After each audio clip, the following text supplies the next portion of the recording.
Well, good morning, everybody. Goedemorgen iedereen hier in de zaal aanwezig.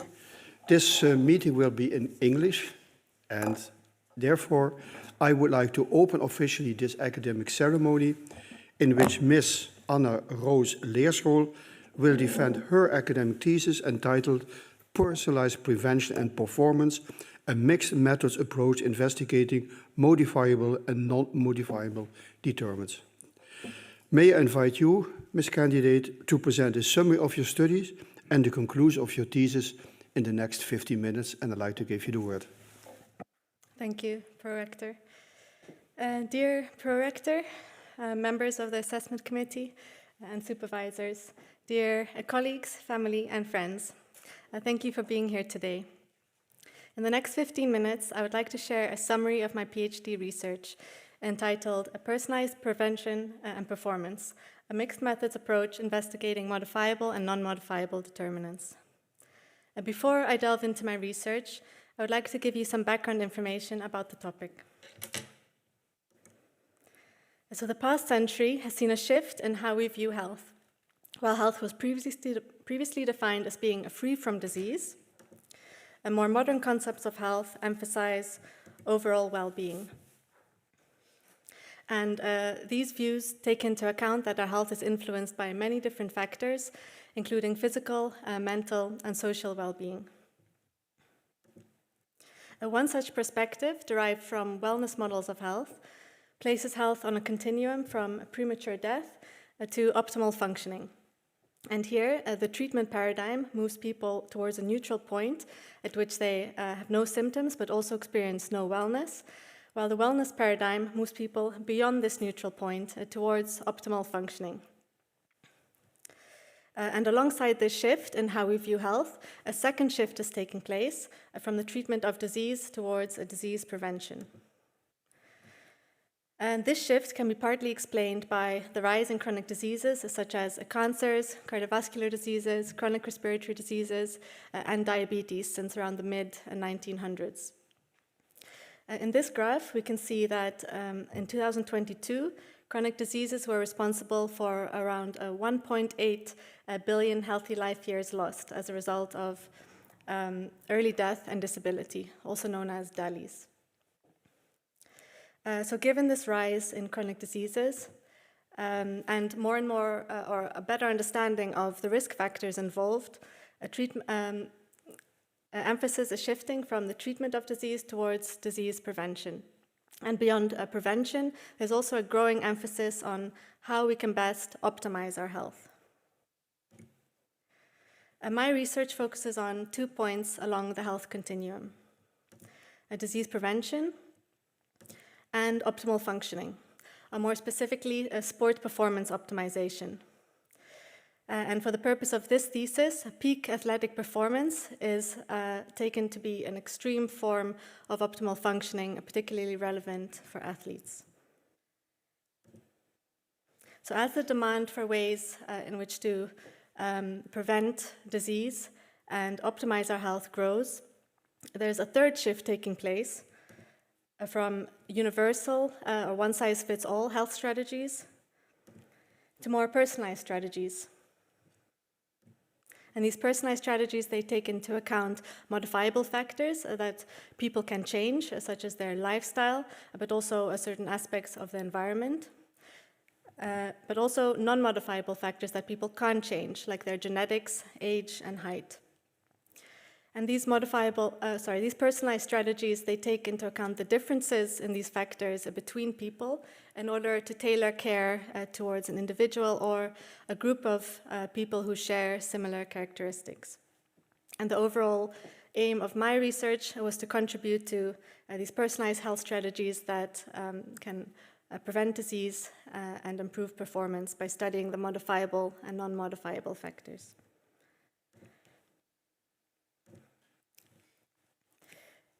So in chapter 2, we focused on the modifiable factors of disease, and we used prostate cancer as an example. In chapters 3 to 5, we focused on genetics as an example of a non-modifiable factor.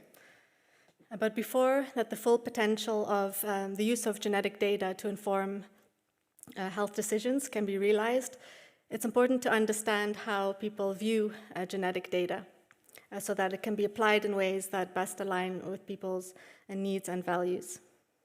And therefore, in chapters 3 and 4, we assessed public attitudes towards genetic testing.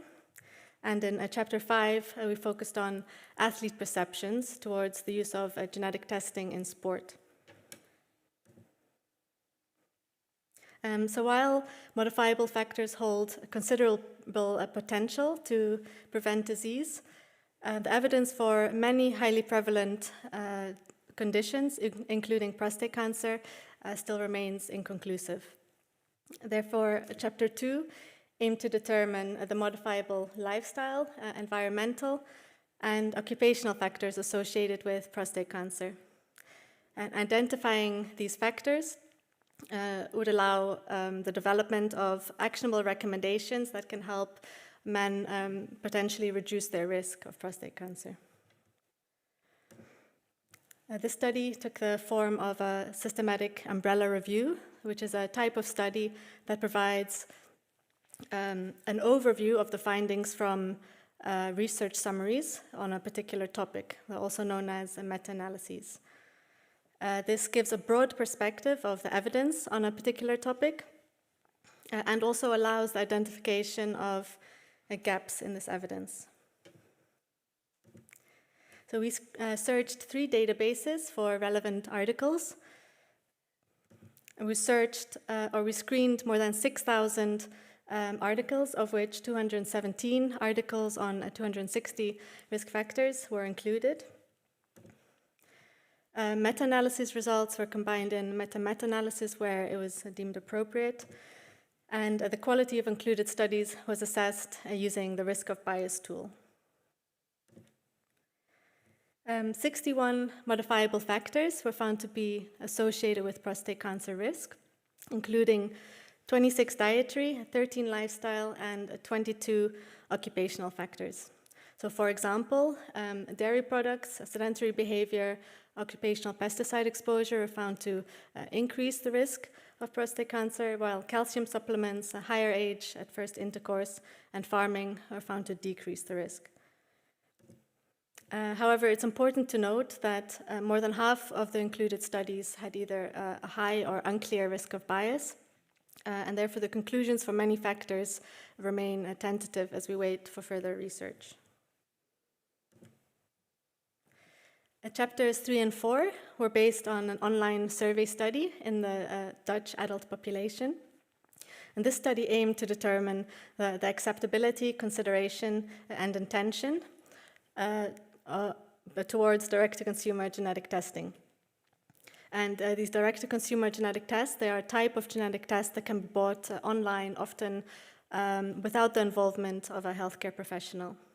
So in this study, consideration was defined as interest in testing at some point in the future, and intention was interest in testing within the next year. And we were also interested in whether particular individual characteristics such as, for example, age, gender, or having children, for example, is linked to increased or decreased interest and acceptability of these tests. In total, 907 Dutch adults completed the online survey. Chapter 3 focused on survey findings related to disease risk testing, and it had the additional aim of comparing the findings from the 2022 survey with a similar survey on disease risk testing from 2017. While Chapter 4 compared interest and acceptability of 6 different types of direct-to-consumer genetic tests, including tests for disease risk, pharmacogenetics, diet and metabolism, sport, ancestry, and entertainment. And in this chapter, we also analyzed qualitative responses about the reasons that people choose to test or not. And we found a shift in people's attitudes towards disease risk tests from 2017 to 2022. In 2022, almost a third of participants considered taking a test at some point in the future. Interest was highest in disease risk, pharmacogenetic, and diet and metabolism tests. But these tests were at the same time found the least acceptable to undergo without professional support.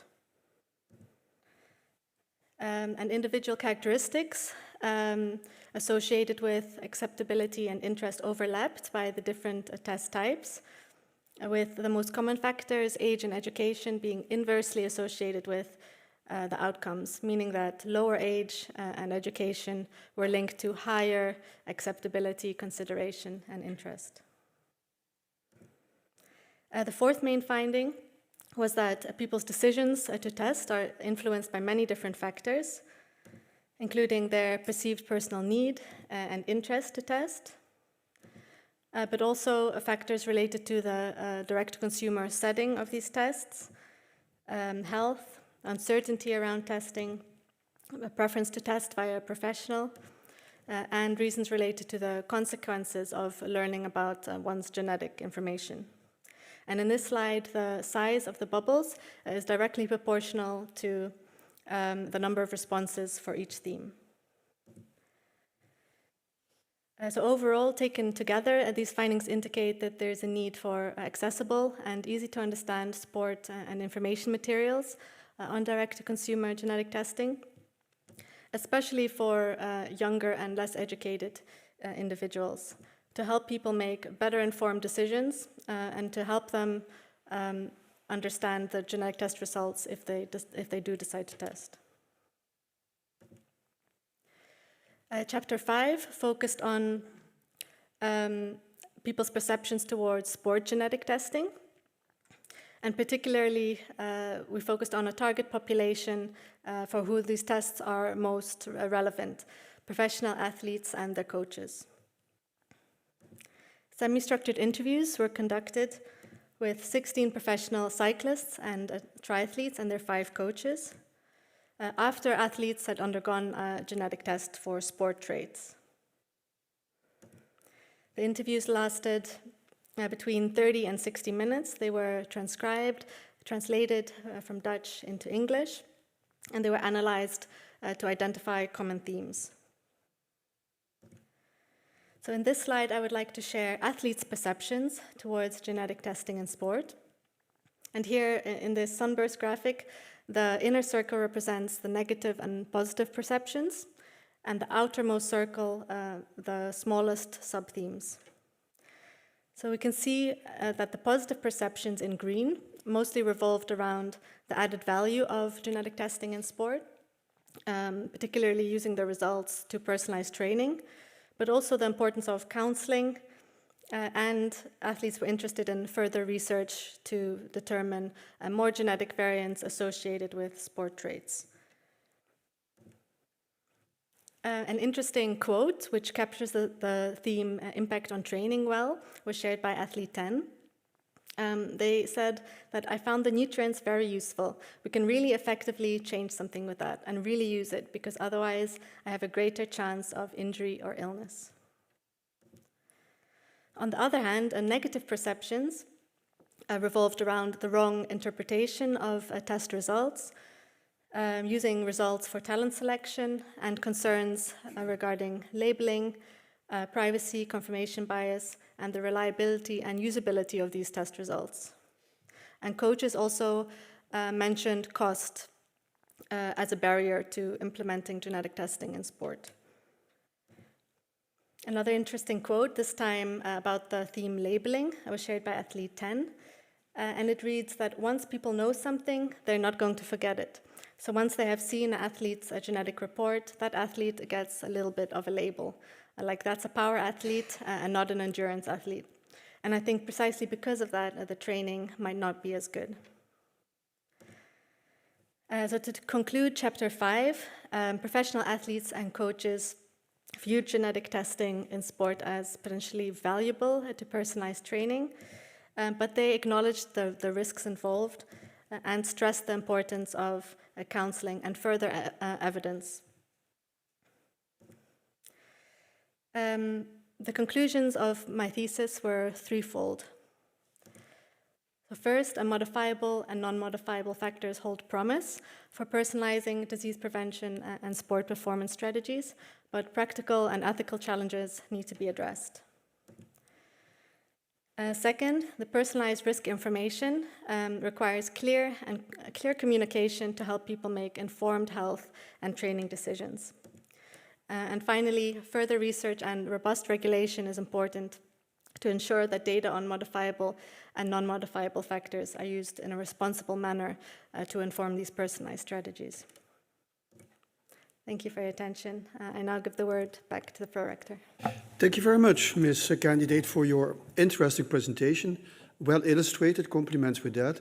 And I also think that these illustrations will give the possibility for some questions to be addressed with you in the next 45 minutes. And for information here to the audience, we have today 5 opponents who are going to address questions.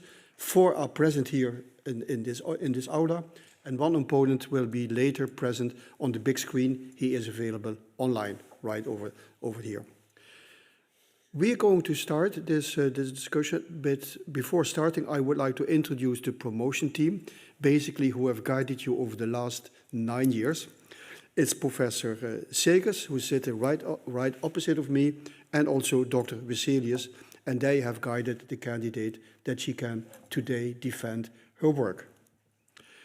Mentioned before, we have 5 opponents, and I would like to start with the chairman of the assessment committee, which is Professor Moret. Professor Moret is professor of host pathogen genomics and public health from Maastricht University, and I would like to give him the opportunity to start the discussion.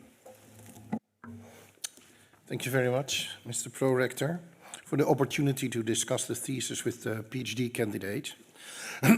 But first, I wish to congratulate the candidate with her impressive PhD thesis. It's on a very important topic in the field of direct-to-consumer genetic tests. I also would like to congratulate your PhD team, Professor Maurice Segers and Dr. Anke Wesselius. And finally, I want to congratulate your family, friends and colleagues who all have contributed in their own way to make it possible to defend your thesis today. And I also like it very much that you give your partner the first thanks instead of as last person. That's an unusual way and a good thing for a researcher not to do everything as expected. It is an impressive thesis with most pages I ever saw and the largest appendix too. So they've really done a huge amount of work. And I really want to congratulate you also with your layman talk. It's one of the best layman talks I've ever seen. Visually very strong and very clear for everyone. My first question will address associations found at a population level and that they sometimes do not work on an individual level, especially in many multifactorial and complex diseases, and the genetic contributions are often relatively small. What do you think of the clinical relevance for public health implementation of many of the identified factors in general? A highly esteemed opponent, thank you for your compliments and your question. I believe your question refers to chapter 2, in which we identified many factors with a small effect size associated with prostate cancer risk. But it also addresses an important challenge in epidemiology of translating individual or population level risk scores to the individual. Correct.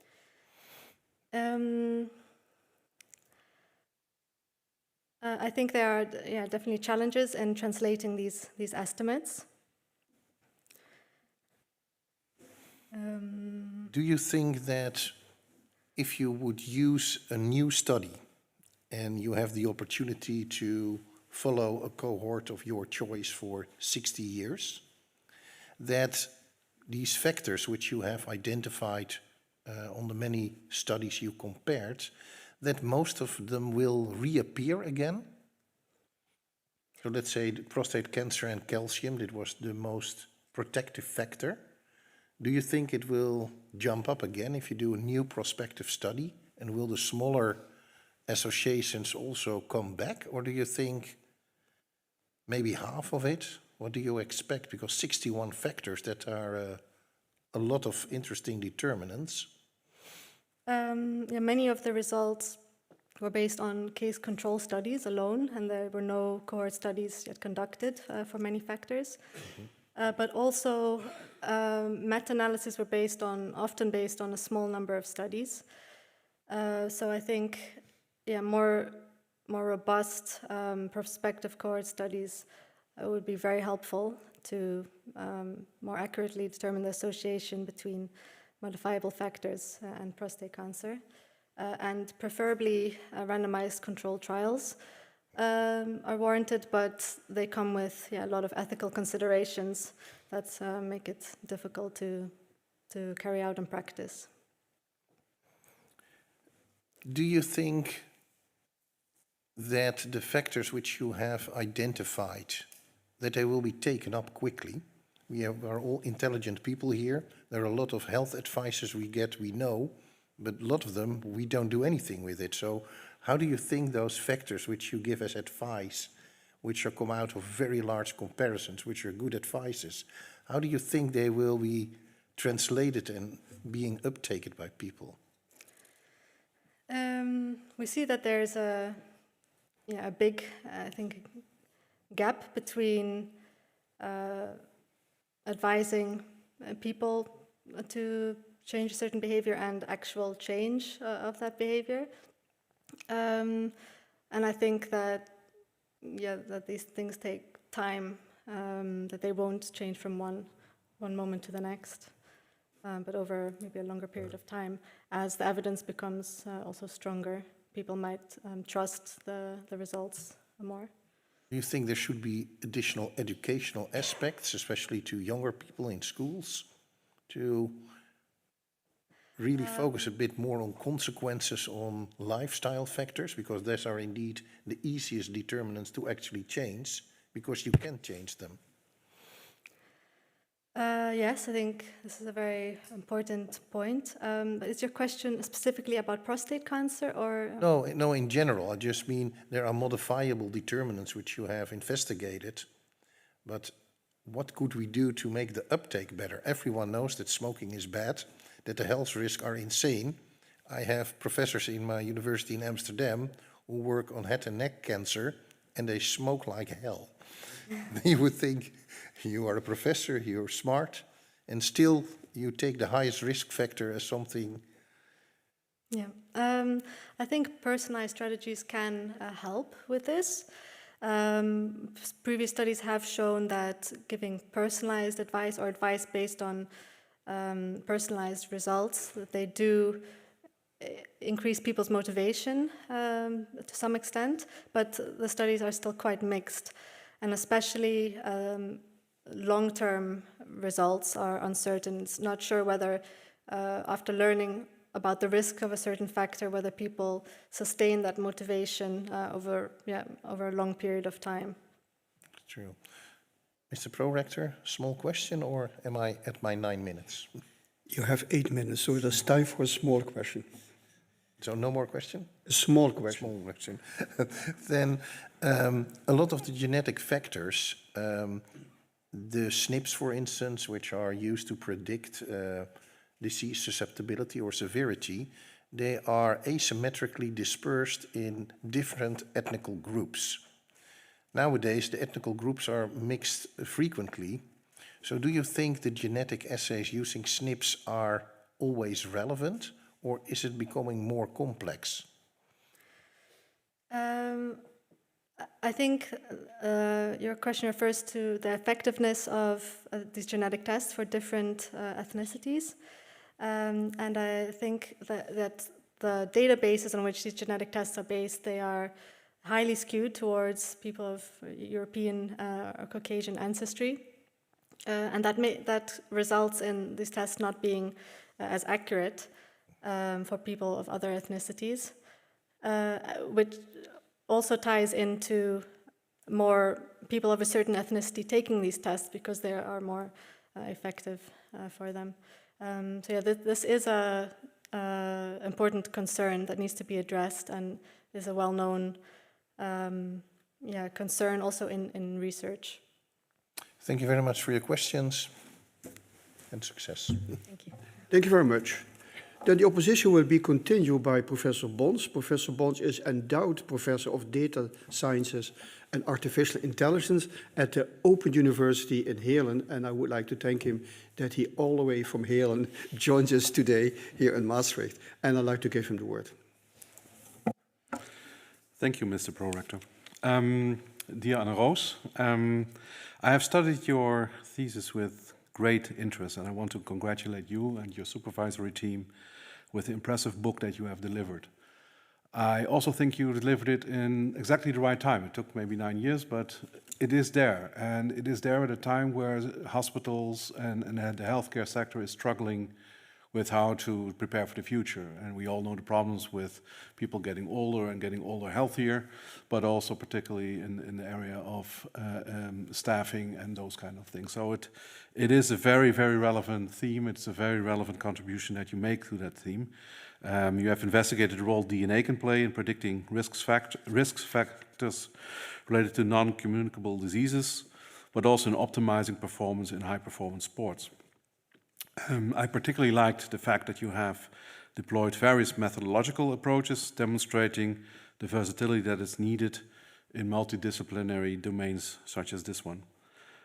For me personal, it's also the first time I'm allowed to sit in a gown with the endowed professorship, and on behalf of the sponsors, which is Growers United in the Westland, I would like to thank you for putting a tomato on your cover as one of the most healthy representatives and one of the things you can do to take care of your health.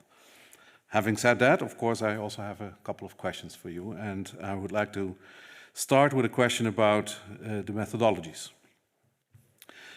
You claim, even on the cover of said book, that you have followed a mixed method approach.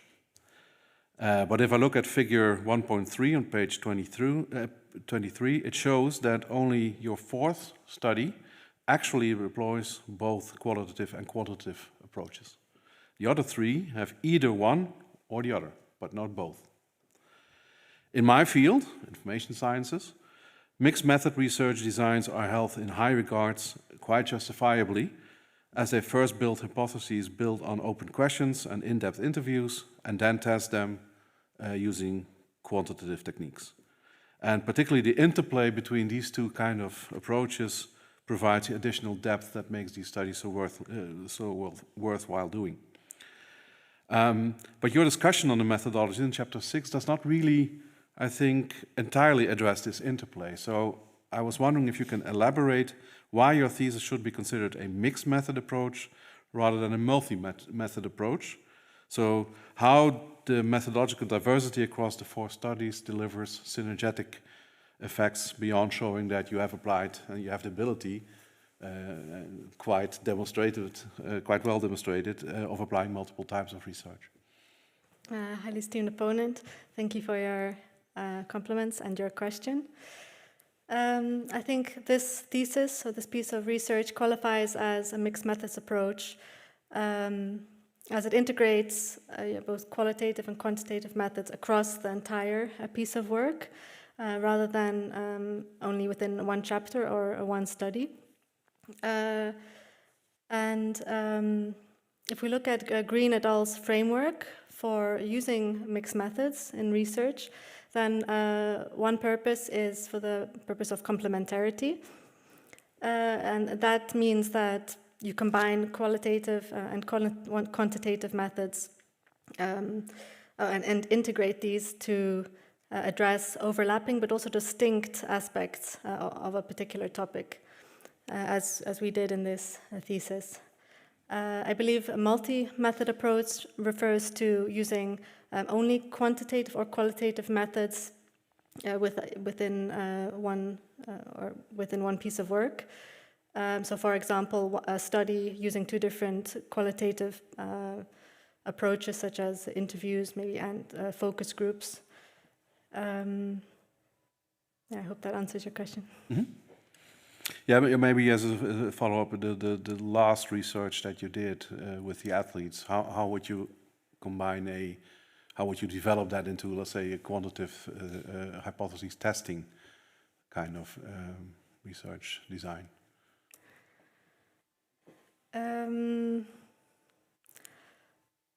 A quantitative approach would,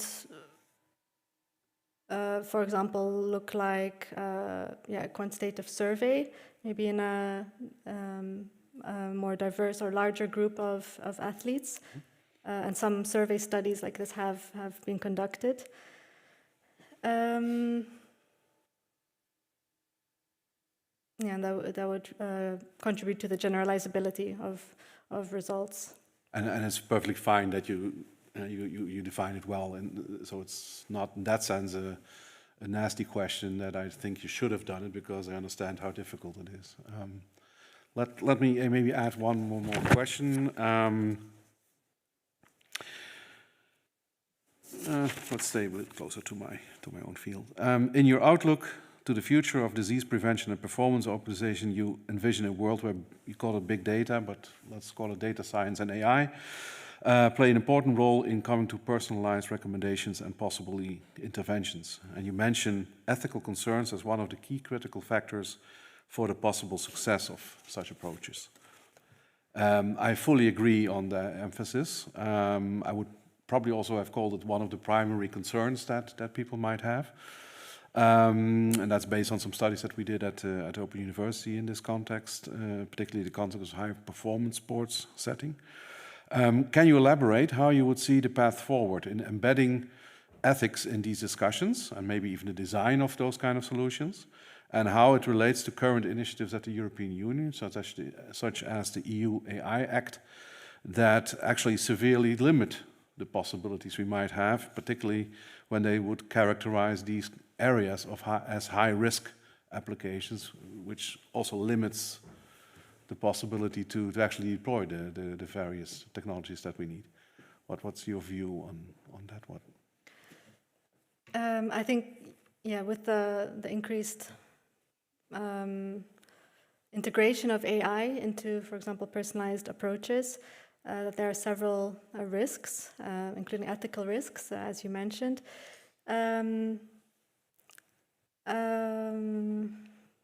These are very important to consider, and it's important that that regulations are developed in line with these developments.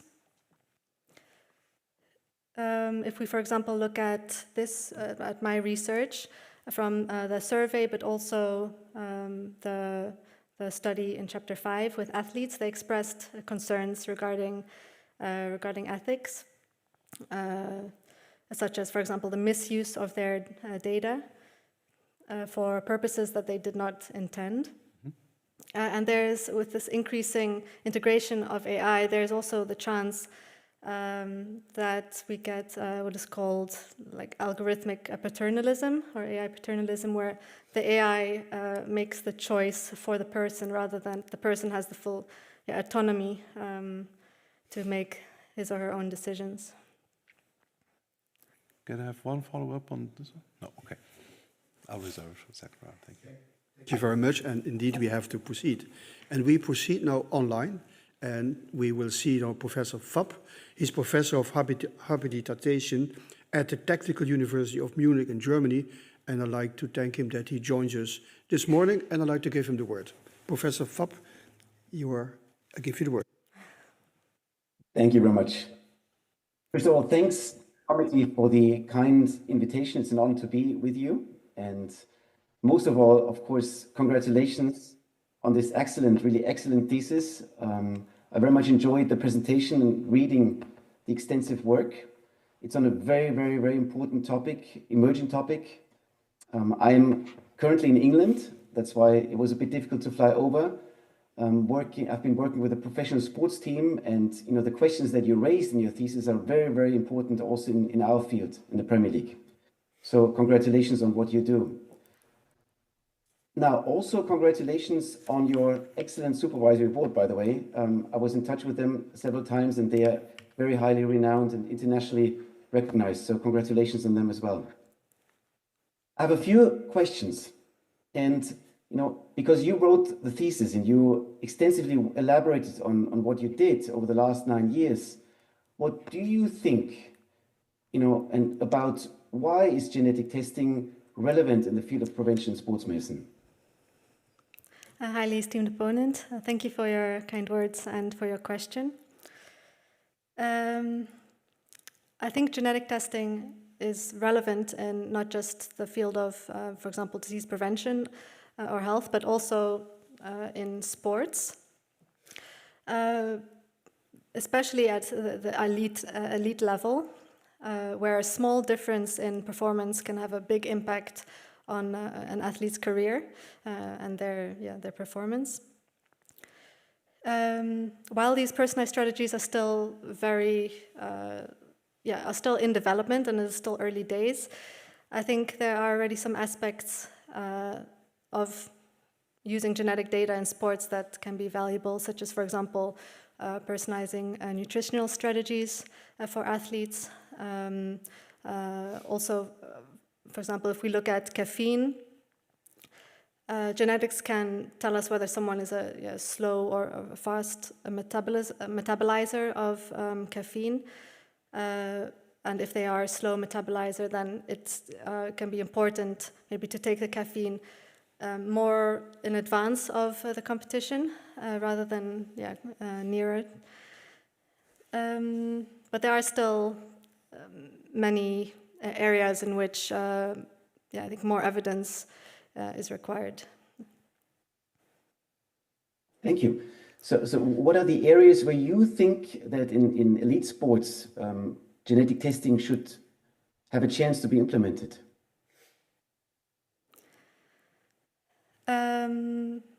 Yes, as previously mentioned, I think the nutritional component can be very valuable, but also genetic data can perhaps help inform recovery strategies for athletes. There was one study by Pickering et al. Which tested, I believe, an algorithm of 7 SNPs in relation to the different recovery times of athletes, and they found that these SNPs were able to determine which athletes needed perhaps a longer recovery time, and based on that, the recovery could be adjusted. Also, in terms of injury prevention, I think genetic testing can slowly start to inform practice. Thank you. Now, obviously, we're still a bit in the childhood steps regarding genetic and other omics in pro sports or in elite sports. But what future research would you think is needed in this field to prove a bit of what you just said? Yes, I think still a lot of research is needed, especially through, for example, large consortiums which aggregate data, because at the moment the sample sizes in sports are still very small, and many of the associations have not been replicated. So I think collaboration is key, and also identifying more, through this collaboration, more genetic variants associated with complex sport traits can be identified. Thank you. Dear committee, do you have time for one more question? Or? Yes, there is plenty of time for another question. Okay, perfect. Thank you. So I'm obviously very curious about what you personally learned from your thesis and what maybe surprised you most when you went through all the research. Sorry, could you please repeat your question? Yeah, I'm sorry to not be clear enough. You spend a lot of time researching while writing your thesis, and it's more of a personal question, but what did you most learn when you wrote your own thesis, and what inspired you most, and what surprised you most? Well, that's a very interesting question.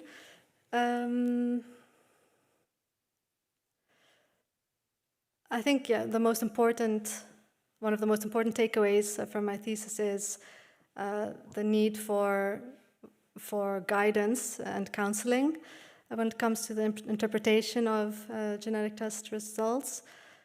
Well, it didn't necessarily surprise me. I think this is a very important aspect that is undervalued.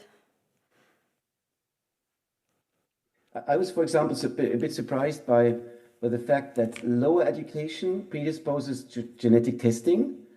Do you have an explanation for that? Or is it just a random finding? So while there are mixed results when it comes to association between education and interest in genetic testing, some recent studies, they show similar findings, especially a very large study recently conducted in Australia. Also found that education was inversely associated with interest in genetic testing. Possible explanations could be that maybe people with a higher education also have more health literacy and genetic literacy. And at the same time, they may be more aware of the concerns associated with genetic testing, and therefore might be more apprehensive to take it on. Yeah, thanks.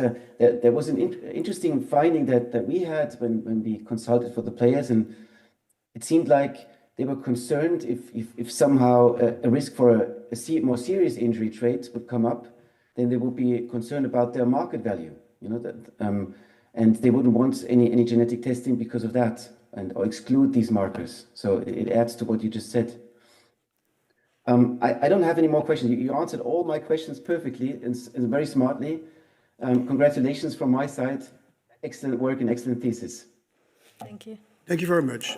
Then the opposition will be continued by Professor Kurtzen. Professor Kurtzen was also a member of the assessment committee, and I would like to give him a special thank that he also joins today as secretary of this ceremony, and he accepted this task.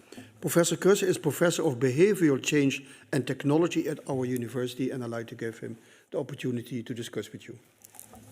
Thank you very much. Well, also my compliments on your work, of course. I learned a lot from it. That's actually the privilege of being in a committees like this. There's two aspects I highly appreciate, and they are both in the title. First, the mixed methods, which you already defend why you think it's mixed methods. So I really appreciate that you took that effort. I know that's challenging. And second, that you focus on prevention and performance, as if one is not enough. Really impressive. Probably no surprise, my questions will be about chapters 3 and 4. And actually in both chapters, there's one overarching thing that you discuss in both discussion sections, and that is the need for education. I don't mean education as you just discussed with Professor Moret, but more education about to promote informed decision-making related to genetic testing specifically. Well, I think I agree to that actually, but my first question while reading all this was, who is responsible for this education? Who should do this? Highly esteemed opponent, thank you for your question. I think at the moment, currently there's little consensus on who should be held accountable for informing the public about the risk and benefits of genetic testing, so that they can make an informed decision about whether they want to test. It is argued that the direct-to-consumer genetic test, the companies themselves should provide more balanced information on their websites, for example, because at the moment it's been shown that many of these websites can be quite misleading, or they skew the benefits. They promote more the benefits of these tests rather than the limitations. But I think also that healthcare professionals have a responsibility to inform the public. However, it has been found that often healthcare professionals themselves struggle with interpreting results from direct-to-consumer genetic tests. And then on the other hand, you also have, for example, the possibility of public health campaigns through maybe like social media or integrated into the school curriculum, perhaps. So I think, yeah, there's still debate about what is the best route to inform the public. Yeah, I can imagine, because but my first intuition would be like, kind of because it's direct to consumer, you kind of skip the health professional more or less. Like in a prenatal setting, for example, it's quite obvious. You go for consultation and so on, you can link that to that setting, and that's done in our hospital, for example, here in Maastricht. But here, I think indeed these companies have, but maybe the government also has a responsibility. That's what you're aiming for, and that was also why I was thinking. And then maybe to my next question is, to what extent is this genetic testing? Well, why I'm saying this is that, for example, if you think at population screening, the government offer this proactively, and so there they have a role, and they also need to explain it. And you can say things go wrong there, but that's kind of their ambition. But to what extent is this genetic testing similar or not to screening? Yeah, I think it's important to distinguish direct-to-consumer genetic testing from, for example, other predictive testing that is offered more via more reliable routes, perhaps, like clinical testing. So there are a lot of the limitations or risks are related to the setting of these tests. Sorry, could you repeat the last part of your question? Yeah, so to what extent is it similar, like is the same idea of screening and testing, or is there something different? And you're saying like there is something different, the setting is different? Yeah, I think there are important things to consider when it comes to the direct-to-consumer setting. First is the quality of the genetic test itself. Often these genetic tests are conducted in labs that have not been accredited, but also the evidence on which these tests are based is often incomplete, and they might only look at very select variants rather than searching someone's full DNA. But also, so I think that there are concerns with the direct-to-consumer genetic setting. But people should still have the autonomy to take these tests if they prefer, but then they should keep in mind what the risks are. So I think it's different from, for example, population screening tests. In terms of reliability of the test. Okay, and that brings me also actually to my next question, because you might know or not know that I'm part of the Health Council on the committee where we look at this population screening. And when there's new advancements there and so on, we use part of the recommendation to the government is based on this criteria by Wilson and Younger. I'm not sure to what extent you are familiar with those. That's not important. But there are certain criteria that we assess, kind of, to say like, okay, this is a good idea to implement this screening or not. And one of these criteria is, for example, whether it's an important health problem. Another criteria is whether you can actually do something. Like if you screen and then you find a disease which you can't treat, then, and so on. So do you think criteria like that would also be useful to apply to genetic testing? Yes, I think ultimately the value of genetic testing lies in the actionability. Mm-hmm. And it is the usefulness is perhaps different for example, conditions such as Alzheimer's, where there are little modifiable factors that are currently known compared to, for example, for conditions like cardiovascular disease. I think this actionability is an important factor to consider. Yeah, and in your previous answer, you also said something like, well, actually, maybe the evidence base is a bit lower. There's the tests aren't that good in terms of test characteristics.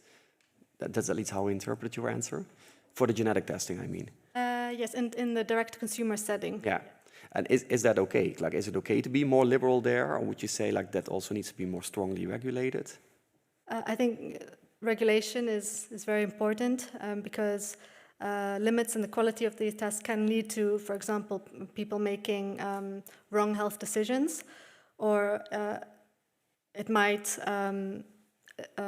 if they receive a negative test result, it might and it is a false positive, then it might produce anxiety where it was not necessary, or also the other way around. It can produce unjustified reassurance in terms of false negative results. Yeah. Okay, and then a final question. I give you this bag of money, which I can virtually do now, of course.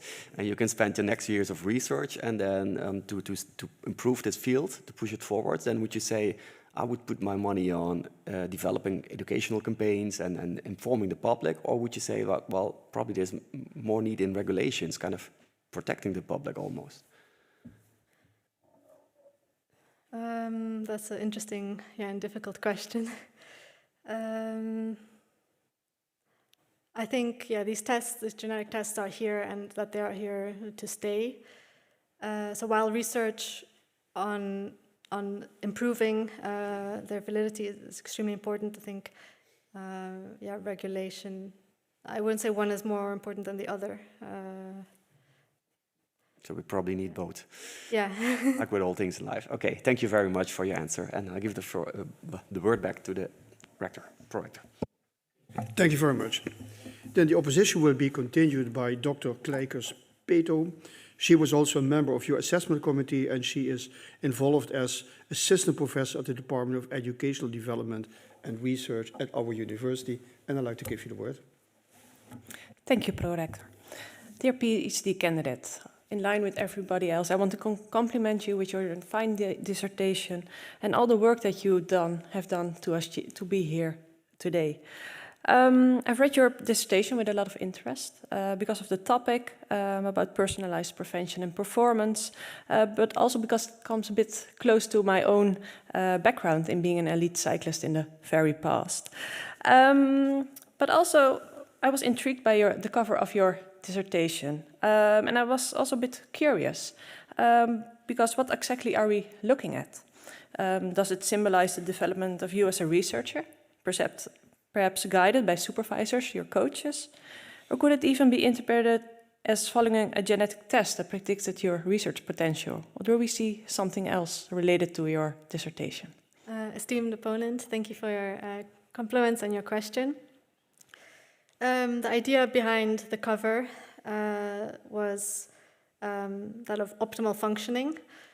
So it's where a person is looking at like a shadow of themselves, of perhaps what they could be if their performance or their health was optimized using all these modifiable and non-modifiable factors that are available to them, or that might be available in the future. But also, the person is looking at the shadow of themselves because the genetic component is already within them. And then the modifiable factors are all around it. Yeah, so and can you also relate it to your own PhD journey? Because I thought, oh, that's Anna Roos on the cover. No, it was not a personal decision. Okay, thank you. So let's move forward. In the general discussion, you mentioned that research subjectivity can influence the analysis process, and that interviewers are also encouraged to consider how their values and practices may influence the findings. And that relates to chapter 5. My question relates to this. Before you started the research for this dissertation, what was your personal or academic stance on genetic testing? Thank you for your question. Before I started this PhD project, I conducted a study as part of my master's on the genetics of schizophrenia, and it was really in the early days when next generation sequencing was just up and coming. And we looked for genetic variants that are associated with schizophrenia, and that were not perhaps found in control groups. I found this fascinating that from our DNA we're able to make such distinctions. Mm-hmm. And also when analyzing the data, were you also aware of your own perspective of genetic testing, and also maybe you always analyze together with the research team. Everybody brings their own backpack with expertise and experience. In what way did the analyze process evolve?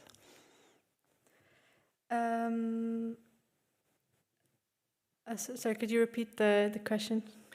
You just explained what your position was towards genetic testing before you started. And I'm now wondering, during the analysis process, were you aware of your position, and also how did it influence the analysis process? So I did not analyze the DNA myself. So for instance, in chapter 5, when with the interviews with the athletes. Okay. Okay, I understand. So what was my influence on the results of chapter 5? I did not conduct the interviews myself, but it could have influenced. I do not rule out that it influenced the results because I was involved in the analysis of the data and the writing of the results for this chapter. I think in qualitative research it's always important to be aware of the influence that the researcher has on the findings. And the findings are not, I think, in isolation from the researcher, but rather, together, should be considered together. Mm-hmm. Thank you. So I want to stay with chapter 4 and 5 with you, and also maybe bring it more to the real world, because it's you executed your research in a research setting. But for instance, we have, she's now retired as an athlete, but Annemiek van Vleuten, with a degree in epidemiology. She started in her mid-20s with cycling. She became multiple times world champion. And you also have a multi-talent, Marianne Vos. She already started at the age of 7, I believe. Also multiple times world champion already before the age of 20. Would you advise them to conduct genetic testing, and why?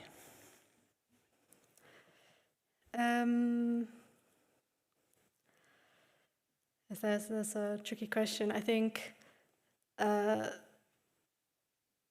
I would say, I wouldn't encourage the widespread use of genetic testing currently in sports. Earlier we touched on maybe some areas in where it could be valuable. Mm-hmm. But it is really important that if athletes do test, that it comes with proper counseling for both the coach and the athlete, so that they understand the limits of the results. Because a lot of the time, and one of the findings from our interview study was that athletes and coaches took the results very literally, as if it were 100% the truth. So it's very important that the counseling addresses this. Yes, I think that's an important thing that you touch upon, because also what I read is that coaches really see also genetic tests as potentially motivating, but also there's also a warning that misinterpretation can be seen as an absolute truth, but also can lead to stigmatization and talent selection. So how would you weigh those pros and cons, and also in counseling athletes and their coaches? The talent selection was a concern, primarily expressed by athletes. They were scared or afraid that their tests would be used, for example, to exclude them from participation in a particular sport. But a study by Macaulay et al. Advocates for, rather than using the test results to exclude athletes, he advocates for talent inclusion, so that the results can be used perhaps to, like a screening test, to include a wider range of athletes. Yes.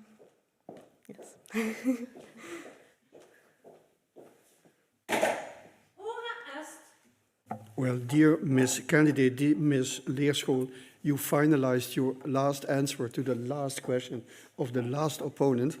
And I think the time appointed for defending your thesis just finished 1 minute too early. But that's okay. we also take that for granted.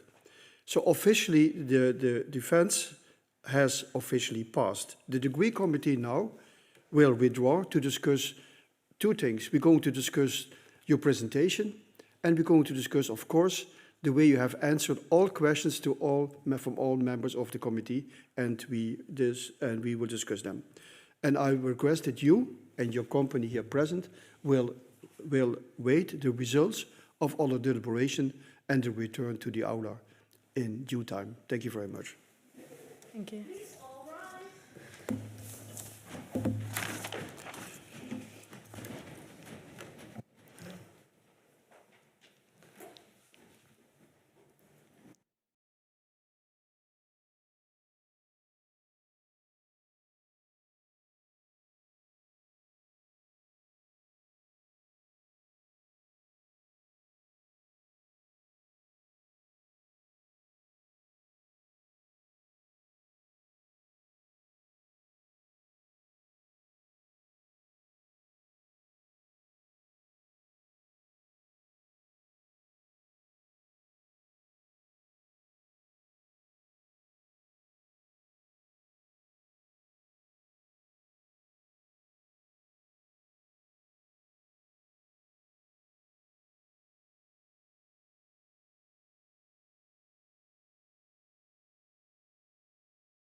Dear Miss Roos Leerschool, and I'll still call you Dear Miss Candidate because the final decision will be made and announced by your promoter.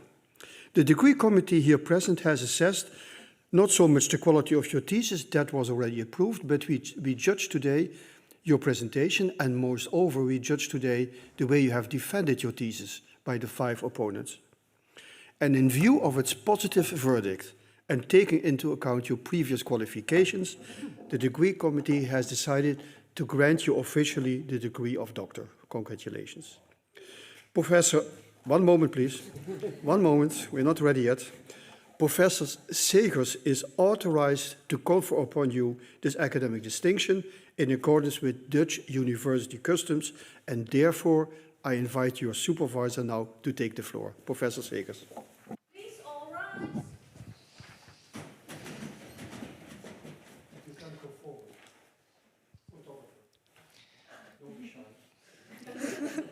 Belooft u dat u volgens de beginselen van wetenschappelijke integriteit te werk zult gaan, eerlijk en zorgvuldig, transparant, onafhankelijk en verantwoordelijk? Dat beloof ik. Dan krachtens de bevoegdheid ons door de wet toegekend volgens het besluit van de commissie hier tegenwoordig, verklaar ik hierbij u, Roos Leerschool, tot dokter te bevorderen en u alle rechten te verlenen die daaraan volgens wet en gewoonte zijn verbonden. Ten bewijze hiervan overhandig ik u nu de bul, door de rector, secretaris en overige leden van de promotiecommissie ondertekend en met het grootzegel van de universiteit bevestigd.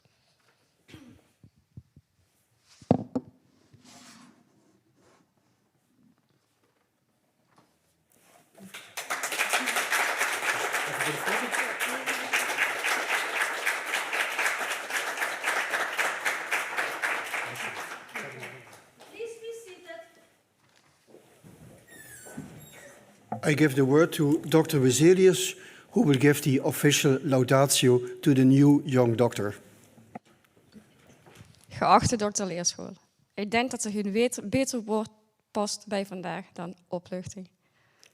En niet alleen bij jou, maar stiekem ook wel een beetje bij Maurice en mij. Roos, het is echt zo. Je staat hier, je boek is af. Het is geen conceptversie meer die nog een keer terug moet. Je verdediging is geweest, je bent officieel dokter Leerschool. Wat mensen in jouw naaste kring wellicht al lang weten, is dat jij ongelooflijk perfectionistisch bent.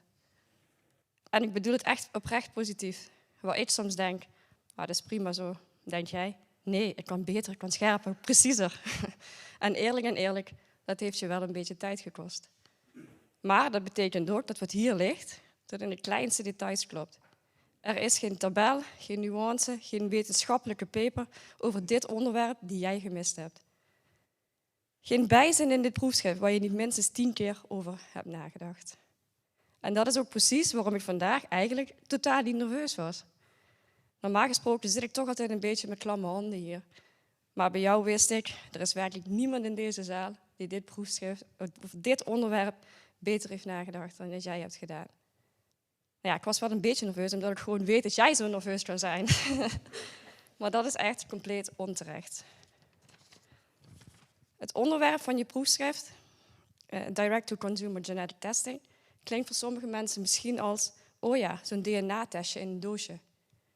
Maar jij weet inmiddels dat daar een hele werk achter schuil gaat. In je proefschrift heb je op systematische, empirische wijze onderzocht hoe mensen kijken naar direct-to-consumer genetic testing. Testen waarbij genetische informatie rechtstreeks aan consumenten wordt aangeboden, zonder klassieke medische tussenkomst. Je hebt daarbij onderzocht in hoeverre mensen deze testen acceptabel vinden, of zij overwegen er gebruik van te maken en welke factoren samenhangen met de intentie om zo'n test daadwerkelijk te doen. Door verschillende methodologische benaderingen te combineren, van kwantitatieve analyses tot kwalitatieve inzichten bij sporters en coaches, laat jouw werk zien hoe mensen omgaan met genetische informatie in een tijd waarin technologie, gezondheid en persoonlijke keuzes steeds dichter bij elkaar komen. En dat alles in een veld dat zich razendsnel ontwikkelt, waar commerciële belangen, technologische innovaties en publieke verwachtingen elkaar voortdurend versterken. En waar, eerlijk gezegd, echt iedereen een mening over heeft. Kortom, een ingewikkeld en snel groeiend veld. Maar als iemand het zorgvuldig heeft uitgeplozen, dan ben jij het.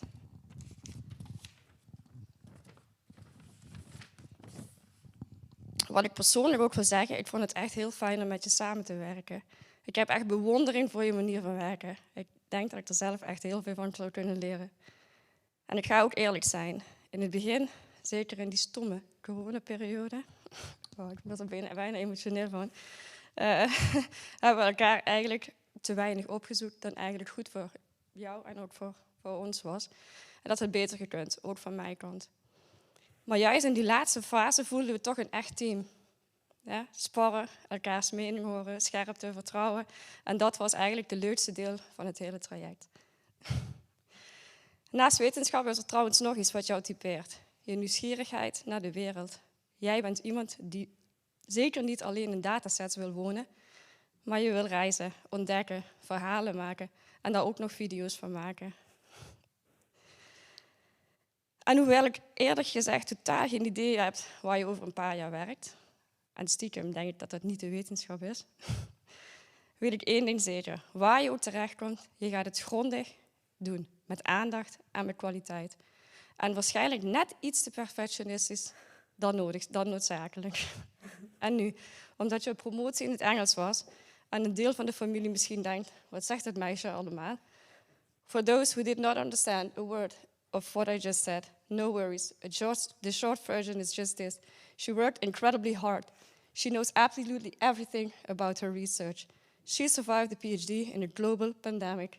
And most importantly, she's ready. She's more than ready. Anna Roos, I'm proud of you. Gefeliciteerd, Anna Roos. Dankjewel.